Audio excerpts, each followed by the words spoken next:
বনি ইসরাইলে এক বদমাস ছিল, বদমাস নাম ছিল কিফিল। প্রতিদিন গুনার পিছনে বর্তমান টাকায় 60 থেকে 70 না 70 থেকে 80 লক্ষ টাকা খরচ করত প্রতিদিন।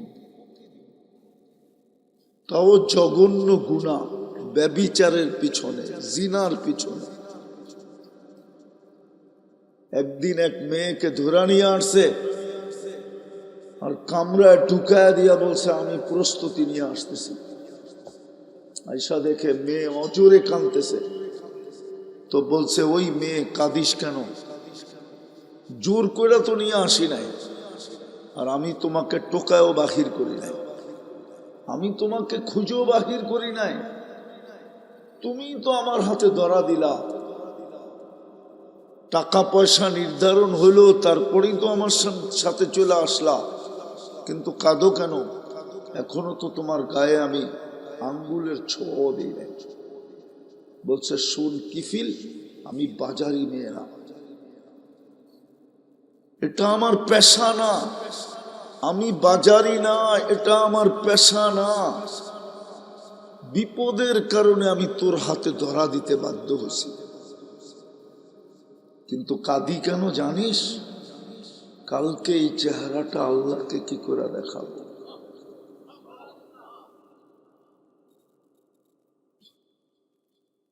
এই চেহারাটা তো আল্লাহরই দেওয়া। যুবকের যৌবন কার দেওয়া? কে দিছে? পুরুষের পুরুষত্ব কে দিছে? নারীর নারীত্ব কে দিছে? সব তো আল্লাহর দেওয়া। তো বলছে কালকে এই চেহারাটা কি করে দেখাবো, এই জন্য কাঁদি। কিতাবে লেখেন গুলি মারলেও মনে হয় কিফিলের দিলে এত জোরে লাগতো না, একটা চিৎকার দিছে আর মাটিতে পড়ে গেছে। আর বলছে বোন, এখনো তো তোর গায়ে আঙ্গুলের ছোঁয়া দিলাম না, তাতেই তোর এই অবস্থা, তাইলে আমি কিফিলের কি হবে?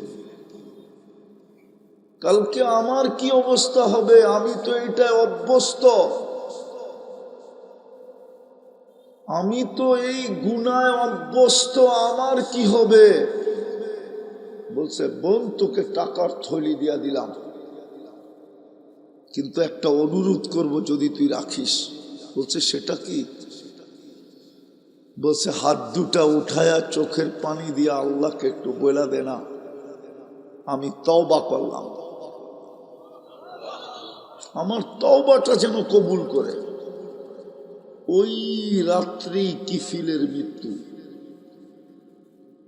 স্বর্ণ অক্ষরে দরজায় লেখা উঠছে কদ গফার আল্লাহু লিকিফলিন, আল্লাহ কিফিলকে মাফ করে দিয়েছেন।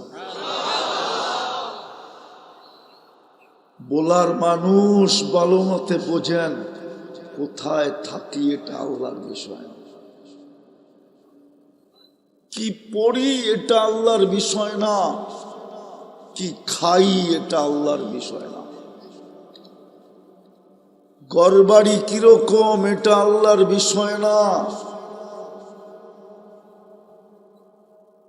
বংশ বুলি কিরকম আল্লাহর বিষয় না, রং ঢং কিরকম আল্লাহর বিষয় না। রং ঢং যদি আল্লাহর বিষয় হইতো, তাইলে বেলাল রাদিয়াল্লাহু তাআলা আনহু কোনদিন ওই জায়গায় উঠতে পারতেন না যেখানে আজকে উনি, কোনদিন না। আমি 6 বার ওনার বাড়ি দেখছি, 6 বার। আমি চোখে দেখা বলতেছি আপনাদেরকে, দেখা বুঝাইতে চেষ্টা করতেছি।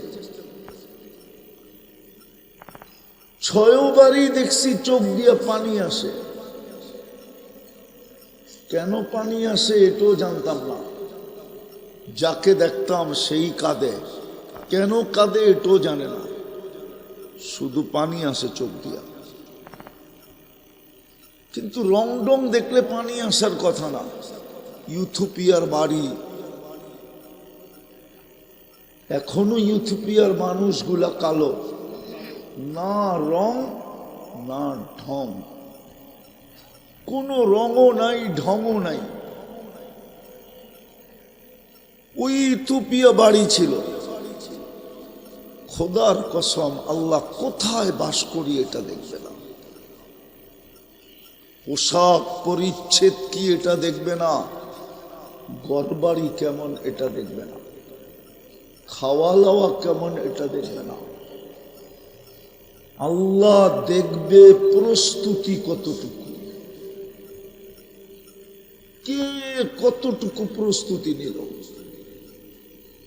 যুবক যৌবনে কতটুকু প্রস্তুতি নিল। কেননা আমরা কিন্তু যাত্রী, যার কাছ থেকে আসছি তার কাছে চলে যাব, এইখানে থাকার সুযোগ কারো নাই। যদি থাকতো তাহলে একজন থাকতেন, উনি যখন থাকেন না আর কে থাকবে? লাউ কানাতিদ দুনিয়া মুখাল্লাদা মা মাতা মুহাম্মাদা। কবির কথাই সত্য, দুনিয়া যদি চিরদিন কারোর জন্য হতো তাহলে মুহাম্মদুর রাসূলুল্লাহ দুনিয়ার থেকে যেতেন না। যার জন্য সমগ্র জগৎটা তৈরি, যার জন্য আল্লাহ সাজাইছেন সমগ্র জগৎ, যার কারণে তৈরি, যাকে মুজদে কায়নাত বলে, মুজদে কায়নাত, সমগ্র জগতের উৎস যিনি, উৎস। মনে হয় উৎস বোঝেন নাই, এই জন্যই তো আদম আলাইহিস সালাম জিজ্ঞাসা করছিলেন, মান হুয়া কাতাবতা ইসমাহু মা ইসমি, উনি কে যার নামটা আপনার নামের সাথে মিলায়া লেখছেন? আল্লাহ জিজ্ঞাসা করছে, কই দেখলা? কেন? আরশে দেখছি প্রথম, আরশে লেখা আছে ইন্নানি আনাল্লাহ লা ইলাহা ইল্লা আনা মুহাম্মাদুন আবদি ওয়া রাসূলি মান আমানা বিহি ওয়া আতাআ রুসুলি আদখালতুহুল জান্নাতা বিআহদি। প্রথম আরশে দেখছি, এখন তো জান্নাতের প্রত্যেকটা জিনিসে লেখা দেখতেছি লা ইলাহা ইল্লাল্লাহ মুহাম্মাদুর রাসূলুল্লাহ। কে উনি? আল্লাহ প্রতি উত্তরে বলছেন লাউলাহু লামা খালাকতুকা ইয়া আদম, উনি না হইলে তোমার অস্তিত্ব হতো না। হায় হায় হায়, আল্লাহ শুধু প্রস্তুতি দেখবেন আমাদের, কেননা আমরা যাত্রী, এখানে থাকার জন্য আসি নাই, শুধু যাত্রা পরিসমাপ্তি করতে আসছি, যাত্রা পরিসমাপ্তি ঘটাইতে আসছি। ভালো মতে বোঝেন, বলার মানুষ ভালো মতে বোঝেন, মন দিয়া বোঝেন, কাজে দিবে। মন দিয়া বোঝেন, আল্লাহ বুঝাইতে চায় আমাদেরকে। কখনো কোরআন দিয়া বুঝাইছে, কখনো বন্দুকে দিয়া বুঝাইছে। এরকম বুঝানো কোনো উম্মতকে মনে হয় আল্লাহ বুঝান নাই। যদি বুঝাইতেন তাইলে কোনো উম্মতকে সমূলে ধ্বংস করতেন না। আল্লাহ এই উম্মতকে বুঝাইতে চাইতেছেন, সমূলে ধ্বংস করতে চাইতেছেন না। আর এটারও কারণ ছিল, আল্লাহর রসুল কাঁদতেছিলেন। জিবরিল আলাইহিস সালাম জিজ্ঞাসা করছে, কাঁদেন কেন? আপনার আল্লাহ জানে, তারপরও পাঠাইছে জিজ্ঞাসা করতে, আপনি কাঁদেন কেন? কেন কাঁদেন? আল্লাহ জানে। বলছে, জিবরিল কাঁদবো না তো কাঁদবো না কেন? তুমি কোরআন শোনাও, আমি শুনি, আমি শোনাই তো তুমি শুনো। কেননা দাওয়াত করতেন না। কিন্তু কোরআনে তো দেখি এক এক জাতিকে আল্লাহ ধ্বংস করে দিছে, মাটির সাথে মিশাইয়া দিছে, এক রাত্রে শেষ। আমার উম্মতকেও কি এরকম করবে? এই জন্য কাঁদতেছি যে আমার উম্মতের দশাও কি